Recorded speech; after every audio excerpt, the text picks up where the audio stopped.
Hello everyone, प्रिय विद्यार्थियों नमस्कार। आज के इस वीडियो सेशन में अपन बात करेंगे आपका जो डीएलएड फर्स्ट ईयर में आपका पेपर नंबर 10 आता है आपका आईसीटी का। कहने का मतलब आपका कंप्यूटर का, ठीक है। उसकी जो फुल फॉर्म्स है, सारी की सारी फुल फॉर्म है जो भी है, उनके बारे में डिस्कशन करने वाला हूँ। बहुत अच्छे तरीके से आपको एक्सप्लेन करूंगा। आपको इसके बाद में कोई भी फुल फॉर्म के लिए आपको ना बुक उठानी पड़ेगी, ना आपको आपका कोई भी अनदर वीडियो देखने की आवश्यकता पड़ेगी। तो चलिए बगैर देर के इस वीडियो की शुरुआत करते हैं और उसमें जानेंगे आखिरकार क्या क्या अपडेट्स हैं जो हमें अच्छी तरीके से याद करनी चाहिए, जो हमारे एग्जाम में हमें अच्छे नंबर लाने के लिए हेल्पफुल रहेंगी, ठीक है ना। तो ये वीडियो है आपके लिए एग्जाम बेस्ड, यानी कि आपका परीक्षा आधारित जो महत्वपूर्ण जो चीज़ें हैं उनके बारे में हमने एक निचोड़ तैयार किया है, उसके बारे में डिस्कशन करने वाला हूं। तो चलिए बगैर देर की इस वीडियो की शुरुआत करते हैं और इसमें जानेंगे कि आखिरकार कौन कौन से ऐसी जो फुल फॉर्म्स है जो हमें याद करनी चाहिए, जो हमारे एग्जाम बेस्ड होंगी, ठीक है। तो फर्स्ट नंबर पे बात कर लेते हैं। आपका आता है महत्वपूर्ण जो फुल फॉर्म है उनके बारे में डिस्कशन करेंगे। तो उससे पहले आपको बता दूं, फर्स्ट टाइम पर अगर आप चैनल पर विजिट करें तो चैनल को सब्सक्राइब कर लीजिएगा, क्योंकि आपको इसी तरह की अपडेट्स यहाँ पे मिलती रहती हैं, ठीक है। इसी के साथ में साथियों आपको वीडियो को एंड तक वॉच करना है, क्योंकि आपको कंप्लीट इन्फॉर्मेशन भी तो चाहिए ना। तो चलिए बगैर देर के इस वीडियो की शुरुआत करते हैं। Let get started. First number पे बात कर लेते हैं साथियों। आपके सामने आ रहा है आपका कि रैम, ठीक है। कंप्यूटर में आपकी जो फर्स्ट नंबर के लिए आपको याद करनी चाहिए वो है आपकी रैम। आखिरकार रैम क्या चीज़ है, ठीक है। रैम के बारे में बात करते हैं आप। देखिए, रैम की जो फुल फॉर्म आपके सामने है रैंडम एक्सेस मेमोरी, ठीक है। ये क्या है, आपकी जो मेमोरी होती है ना, उसकी जो रैंडमली जो एक्सेस पॉइंट्स होते हैं, उनको जो एक्सेस करने की जो प्रोबेबिलिटीज होती हैं, उन सारी चीज़ों को पढ़ने के लिए एक मेन जरिया है। या अपन कहें कि जो अपन मोबाइल में भी देखते हैं आपकी जो सीपीयू जो प्रोसेसर होता है, उसकी जो रैम होती है ना, जो आपके मोबाइल में आपने अच्छे तरीके से सुना होगा कि भाई रैम कितना जीबी है, ठीक है ना, रैम और रोम, ठीक है। तो वो वाली ही रैम है। क्लियर हुआ। इसी के साथ में सेकंड नंबर पे पॉइंट आ रहा है आपके सामने रोम, रीड ओनली मेमोरी, ठीक है ना। रैम और रोम का फंडा समझ में आया, जो आपने अधिकतर मोबाइल में सुना होगा कि भाई आपका 4 128 4 64 और कहें तो बोले आपका 3 32, ठीक है। क्लियर हुआ। या अपन कहें कि भाई 18 256 या कहें आपका और भी नेक्स्ट, ठीक है। तो इसी के साथ में बात कर लेते हैं। नेक्स्ट आ रहा है आपके सामने। अब नेक्स्ट क्या है, सीपीयू। देखिए, सीपीयू को अपन क्या कहते हैं, आपका कंप्यूटर का मस्तिष्क कहते हैं, ठीक है। वो यहाँ तक का क्लियर हुआ। बात कर लेते हैं कि भाई सीपीयू की जो फुल फॉर्म होती है वो क्या होती है, ठीक है। अब बात करते हैं सीपीयू की फुल फॉर्म है आपकी सेंट्रल प्रोसेसिंग यूनिट। क्लियर हुआ यहाँ तक का। नेक्स्ट पे बात करते हैं एएलयू। एएलयू क्या होता है, एएलयू होता है आपका अर्थमेटिक लॉजिकल यूनिट। क्लियर हुआ।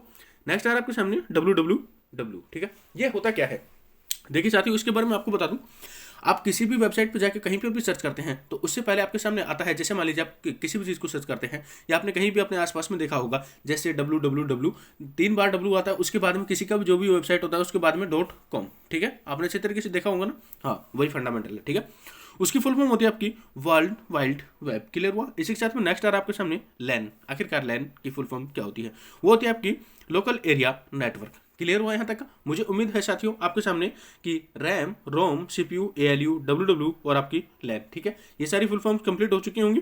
तो साथियों ये कितनी है आपके सामने, 3 और 3 6, ठीक है। यहाँ तक कि 6 जो आपकी फुल फॉर्म है वो आपको अच्छी तरीके से याद हो गई होंगी, समझ में आ गया होगा, ठीक है। अगर नहीं आया है तो आप वीडियो को बैक करके एक बार फिर से वॉच कर लेना, आपको अच्छे तरीके से एक्सप्लेन हो जाएगा, ठीक है। तो चलिए बात कर लेते हैं नेक्स्ट के बारे में। नेक्स्ट आ रहा है आपके सामने आपका मैन। आखिरकार मैन की फुल फॉर्म क्या होती है, आपकी होती है मेट्रोपोलियन एरिया नेटवर्क। क्लियर हुआ यहाँ तक का। इसी के साथ में आ रहा है आपके सामने यूआरएल, ठीक है। यूआरएल क्या होता है, इसको बोलते हैं अपन सर्च करने का अपना जरिया। कहने का मतलब कोई भी अपने पास में लिंक होता है वो होता है आपका यूआरएल। क्लियर हुआ। बात करते हैं इसके बारे में, यूनिवर्सल रिसोर्स लोकेटर। क्लियर हुआ। नेक्स्ट आ रहा है आपके सामने HTML। ये क्या होता है, hyper text markup language. Clear हुआ यहाँ तक का। साथियों आपके सामने पहले 6 बताई थी, अब यहाँ पे आपकी 3, कुल मिलाकर कितनी हो गई अपने सामने आपकी फुल फॉर्म्स है, जो 9 फुल फॉर्म हो चुकी हैं। आपको अच्छे तरीके से याद कर लेना है, ठीक है ना, क्योंकि ये एग्जाम में आपके लिए बहुत हेल्पफुल रहेंगी, क्योंकि जो आपका एग्जामिनर है वो आपसे पूछ सकता है। हमने आपका कहने का मतलब प्रीवियस ईयर से भी क्वेश्चन उठाए इसमें, ठीक है ना।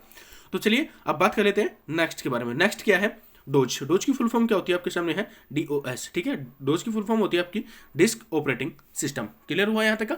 10 फुल फॉर्म्स हो चुकी है। नेक्स्ट आ रहा है आपके सामने ईमेल। आखिरकार ईमेल की फुल फॉर्म क्या होती है, कहने का मतलब ईमेल होता क्या है। देखिए साथियों, अपन किसी भी पहले जैसे कि अपने पास में व्हाट्सअप है, अब व्हाट्सअप से पहले क्या चलता था, अपने पास में था ईमेल। कहने का मतलब वो मेल जो था वो जरिए क्या था, अपने किसी भी डॉक्यूमेंट्स को या कहें कि किसी भी बात को दूसरे बंदे तक के लिए, अब जो जिसके पास में अपन पहुंच नहीं सकते जल्दी से, तो उसके पास में हम हमारी बात को पहुंचाने के लिए एक साधन था, ठीक है, ईमेल। ईमेल क्या था, कहीं से भी आपने टाइप किया, किसी भी अपने दूसरे साथी को आप भेजना चाहते हो कुछ भी चीज़, वो उसमें आप अटैचमेंट लगा के भेज सकते हो। क्लियर हुआ यहाँ तक का, ठीक है। ईमेल की फुल फॉर्म क्या होती है, वो होती है आपकी इलेक्ट्रॉनिक मेल, ठीक है। नेक्स्ट आ रहा है आपके सामने GUI। कहने का मतलब आपका ग्राफिकल यूजर इंटरफेस, ठीक है। इसी के साथ में आ रहा है OMR। देखिए OMR क्या होता है, आपने आज से पहले कहीं ना कहीं एग्जाम दिया होगा। अरे एग्जाम तो क्या देना है आपको, देखिए पहले अभी आपको बता देता हूँ। एकदम जैसे आप डीएलएड फर्स्ट ईयर में है, इससे पहले आपने जैसे कि आपकी डीएलएड के लिए आपने एक प्री डीएलएड पेपर दिया होगा, ठीक है, दिया होगा ना, हर सेंटर पे गए होंगे। उसके बाद में आपको जो भी क्वेश्चंस मिले होंगे, आपके क्वेश्चंस में आपको 4 ऑप्शन मिलते हैं, उसके साथ में आपको एक दिया जाता है गोला काला करने के लिए, ठीक है ना, काला या नीला जिस भी पेन से करना चाहो, आपकी मर्जी है वो, ठीक है। वो एमआर शीट दी जाती है, वही है, ठीक है। ये वो OMR होती है, उसकी फुल फॉर्म क्या होती है आपकी, ऑप्टिकल मार्क रीडर। क्लियर हुआ।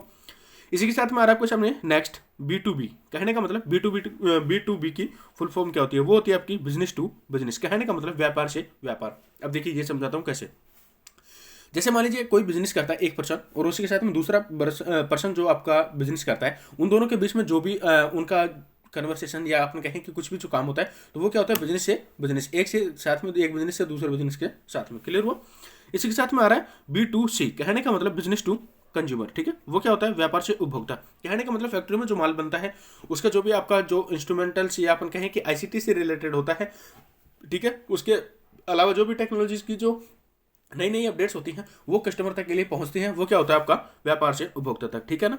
नेक्स्ट आ रहा है आपके सामने C2C। ये क्या होता है, कंज्यूमर टू कंज्यूमर, उपभोक्ता सेवा, या अपन कहें कि उपभोक्ता से उपभोक्ता। क्लियर हुआ यहाँ तक का। तो चलिए साथ में वो कितनी हो चुकी थी अपने पास में, 9, ठीक है ना। 9 के साथ में अब इनको काउंट करते हैं, 9 और 3 12, और इसी के साथ में 3 15, ठीक है। कहने का मतलब 3 15। अब यहाँ तक कि आपके 15 जो फुल फॉर्म है वो आपको याद हो चुके होंगे। चलिए नेक्स्ट पे बात कर लेते हैं। नेक्स्ट आ रहा है आपके सामने C2B। कहने का मतलब कंज्यूमर टू बिजनेस, उपभोक्ता से व्यापार तक के लिए, ठीक है। क्लियर हुआ। नेक्स्ट आ रहा है आपके सामने ISP। ये क्या होता है, इंटरनेट सर्विस प्रोवाइडर। क्लियर हुआ यहाँ तक का। नेक्स्ट आ रहा है आपके सामने TMI का मतलब टीचर मटेरियल इंटरएक्शन, ठीक है। और इसी के साथ में नेक्स्ट आपके सामने TLI, ठीक है। इसके बराबर में स्पेस नहीं दिया, टेक्निकल टीम ध्यान दे, ठीक है। इसका मतलब क्या होता है, टीचर लर्नर इंटरएक्शन। क्लियर हुआ यहाँ तक का। इसी के साथ में है आपका CPAL। कहने का मतलब cell phone added learning. Clear हुआ। इसी के साथ में बात कर लेते हैं कि सेल फोन एडेड लर्निंग, ये इसकी फुल फॉर्म किसकी है, CPAL की, ठीक है साथियों। तो मुझे उम्मीद है C2B और ISP, TMI, TLI, CPAL ये क्लियर हो चुकी होंगे यहाँ तक की, ठीक है। 15 हो चुकी थी, 16, 17, 18 और आपका 19, ठीक है, 20 हो चुकी है आपके पास में। चलिए बात करते हैं नेक्स्ट पे। नेक्स्ट है आपके सामने ELTI। आखिरकार ELTI की फुल फॉर्म क्या होती है, ठीक है, तो उसके बारे में बात करते हैं। वो होती है आपकी English language teaching institute. Clear हुआ यहाँ तक का। बात कर लेते हैं नेक्स्ट आपके सामने मॉडेम की क्या होती है, वो होती है आपकी मॉड्यूलेशन और आपका डीमॉड्यूलेटर, ठीक है। उसकी फुल फॉर्म है आपके सामने। और इसी के साथ में है काल, ठीक है। काल की क्या होती है, कहने का मतलब कंप्यूटर एडेड लर्निंग, जिसको कहेंगे कंप्यूटर सहायक अधिगम, जो भी अपन कंप्यूटर सहायक अधिगम, ठीक है। क्लियर हुआ। इसी के साथ में है CAI, जिसको कहेंगे कंप्यूटर एडेड इंस्ट्रक्शंस, ठीक है, कंप्यूटर सहायक अनुदेशन, वो अधिगम ये अनुदेशन, ठीक है। क्लियर हुआ। इसी के साथ में आपकी 21 हो गई थी, और आपकी 22 और आपकी 23, ठीक है। 23 फुल फॉर्म हो चुके हैं आपके सामने। चलिए बात कर लेते हैं नेक्स्ट के बारे में साथियों। नेक्स्ट आ रहा है आपके सामने LLI। ये क्या होता है, लर्निंग इंस्ट्रक्शंस। क्लियर हुआ। नेक्स्ट आ रहा है LMI, वो होता है आपका लर्नर मटेरियल इंस्ट्रक्शंस। साथियों मुझे उम्मीद है यहाँ तक आपका अच्छे तरीके से क्लियर हो गया होगा। साथियों अब तक के लिए इतना ही। हंसते रहिए, मुस्कुराते रहिए, अपने से बड़ों का सम्मान कीजिएगा, अपने से छोटों को प्यार दीजिएगा। इसी के साथ में अपना व्यक्तित्व इस प्रकार से बनाइएगा कि जब भी कोई नारी आपके साथ में हो तो अपने आप को सुरक्षित महसूस करे। चलिए साथियों मिलते हैं आपसे किसी नेक्स्ट वीडियो में, कुछ नई अपडेट्स के साथ में, कुछ नई जानकारियों के साथ में, कुछ नए आपके पेपर के सॉल्यूशंस के साथ में, कुछ नई अमेजिंग जानकारियां लेकर के लिए। तब तक के लिए जय हिंद, वंदे मातरम।